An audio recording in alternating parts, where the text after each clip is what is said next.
معزز ناظرین، آپ سے گزارش ہے کہ احادیث سے استفادہ کرنے کے لیے ہمارے چینل لائف اینڈ حدیث کو سبسکرائب کر لیں اور بیل کا بٹن پریس کر کے آل پہ کلک کر دیں تاکہ نئی آنے والی ویڈیو آپ تک سب سے پہلے پہنچ سکے۔ بسم اللہ الرحمن الرحیم۔ حدیث نمبر 583۔ حضرت عروہ نے کہا، مجھ سے عبداللہ بن عمر رضی اللہ عنہما نے بیان کیا کہ رسول اللہ صلی اللہ علیہ وسلم نے فرمایا کہ جب سورج کا اوپر کا کنارہ طلوع ہونے لگے تو نماز نہ پڑھو یہاں تک کہ وہ بلند ہو جائے، اور جب سورج ڈوبنے لگے اس وقت بھی نماز نہ پڑھو یہاں تک کہ غروب ہو جائے۔ اس حدیث کو یحییٰ بن سعید کتان کے ساتھ عبدہ بن سلیمان نے بھی روایت کیا ہے۔ حدیث نمبر 595۔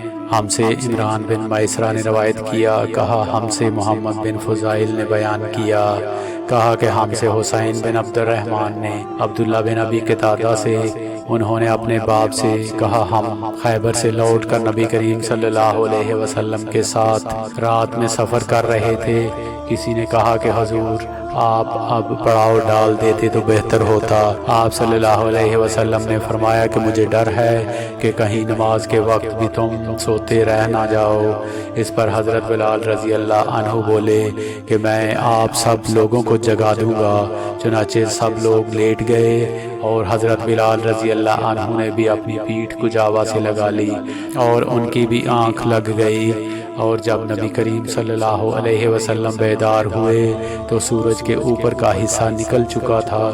آپ صلی اللہ علیہ وسلم نے فرمایا، بلال تو نے کیا کہا تھا؟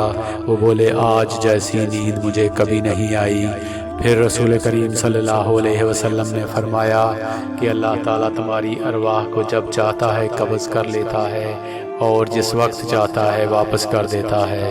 اے بلال اٹھ اور آذان دے۔ پھر آپ صلی اللہ علیہ وسلم نے وضو کیا، اور جب سورج بلند ہو کر روشن ہو گیا تو آپ صلی اللہ علیہ وسلم کھڑے ہوئے اور نماز پڑھائی۔ حدیث نمبر 596۔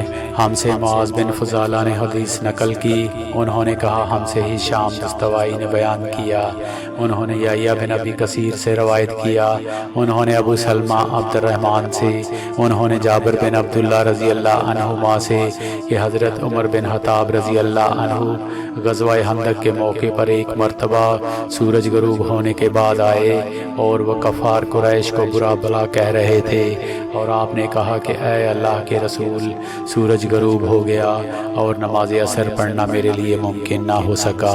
اس پر رسول کریم صلی اللہ علیہ وسلم نے فرمایا کہ نماز میں نے بھی نہیں پڑھی۔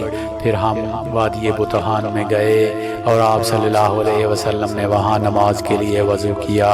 ہم نے بھی وضو بنایا، اس وقت سورج ڈوب چکا تھا۔ پہلے آپ صلی اللہ علیہ وسلم نے عصر پڑھائی، اس کے بعد مغرب کی نماز پڑھی۔ حدیث نمبر 597۔ ہم سے ابو نعیم فضل بن دکین اور موسیٰ بن اسماعیل نے بیان کیا، ان دونوں نے کہا کہ ہم سے حمام بن یحییٰ نے قتادہ سے بیان کیا، انہوں نے انس بن مالک رضی اللہ عنہ سے، انہوں نے نبی کریم صلی اللہ علیہ وسلم سے کہ آپ صلی اللہ علیہ وسلم نے فرمایا، اگر کوئی نماز پڑھنا بھول جائے تو جب بھی یاد آ جائے اس کو پڑھ لے، اس قضاء کے سوا اور کوئی کفارہ اس کی وجہ سے نہیں ہوتا۔ اور اللہ تعالیٰ نے فرمایا کہ نماز میرے یاد آنے پر قائم کر۔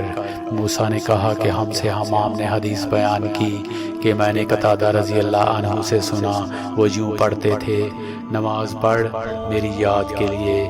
حبان بن حلال نے کہا ہم سے حمام نے بیان کیا، کہا ہم سے قتادہ نے، کہا ہم سے انس رضی اللہ عنہ نے، انہوں نے حضرت صلی اللہ علیہ وسلم سے پھر ایسی ہی حدیث بیان کی۔